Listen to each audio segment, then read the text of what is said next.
दुनिया पर अभी तक सिर्फ पुतिन के न्यूक्लियर अटैक का खतरा मंडरा रहा था, लेकिन अब एक साथ एंटी अमेरिका फ्रंट ने अपने परमाणु हथियारों की प्रदर्शनी लगा दी है। उत्तर कोरिया की परमाणु मिसाइलें पूर्वी एशिया का तापमान बढ़ा रही हैं, तो दक्षिण चीन सागर में चीन की वायुसेना के न्यूक्लियर बॉम्बर ताइवान के सिर पर मंडरा रहे हैं। और अब पश्चिम एशिया में ईरान के न्यूक्लियर प्लांट में भी हलचल तेज हो चुकी है। इस खबर ने अमेरिका से लेकर इजराइल तक का दिमाग हिलाकर रख दिया है कि ईरान अब एटम बम बनाने के बेहद करीब पहुंच चुका है।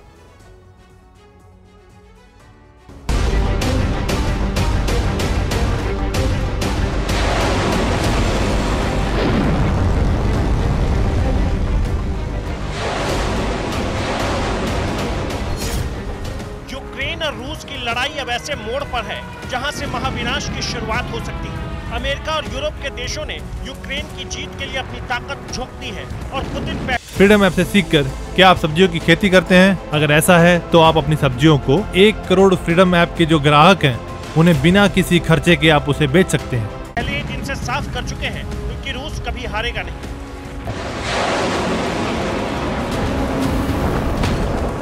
क्योंकि रूस के पास दुनिया के सबसे घातक परमाणु हथियारों का सबसे बड़ा भंडार है।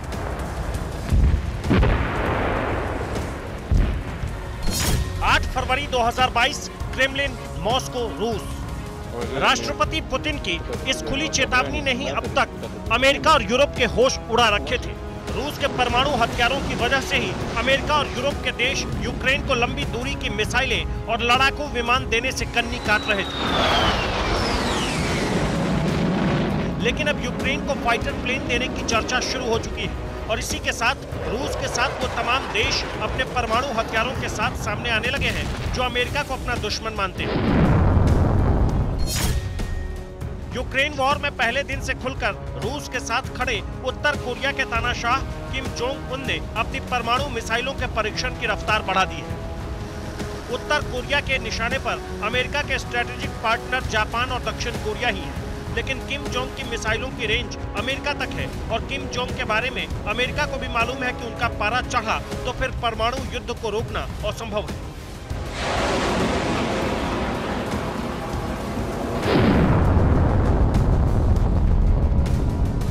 यूक्रेन युद्ध के दौरान ही अमेरिका के नेताओं और अधिकारियों ने ताइवान का दौरा करके चीन के गुस्से की आग भी भड़का दी है।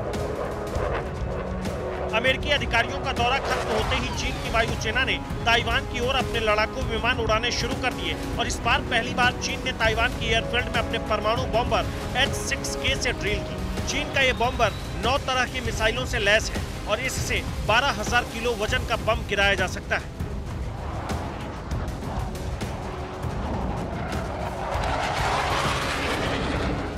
एंटी अमेरिका फ्रंट में शामिल ईरान से भी इस बीच एक डरा देने वाली खबर आई। अमेरिका को अब तक शक था कि ईरान अपने परमाणु प्लांट में बिजली बनाने के बजाय एटम बम बनाने की कोशिश कर रहा है। 2 दिन पहले international atomic energy agency IAEA के अधिकारियों ने ईरान के एक न्यूक्लियर प्लांट का इंस्पेक्शन किया तो मालूम हुआ कि ईरान परमाणु बनाने के बेहद करीब है। ईरान के न्यूक्लियर प्लांट में यूरेनियम को 84% इनरिच यानी संवर्धित किया जा चुका है। एटम बम बनाने के लिए यूरेनियम को 90% इनरिच करना होता है, लेकिन अगर ईरान उस लेवल तक नहीं पहुंचा तो भी एटम बम बनाने में सक्षम है, क्योंकि हिरोशिमा में अमेरिका ने जो एटम बम गिराया था वो 84% इनरिच यूरेनियम से ही बना था।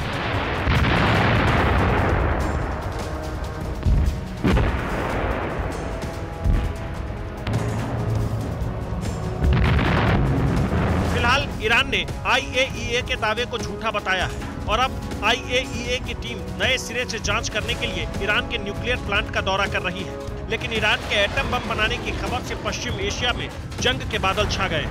ईरान को अपना कट्टर दुश्मन मानने वाले इजराइल ने खुली धमकी दे दी है कि वो ईरान के न्यूक्लियर प्लांट पर हमला कर देगा और इसके लिए ना तो अमेरिका से मदद मांगेगा और ना ही हरी झंडी।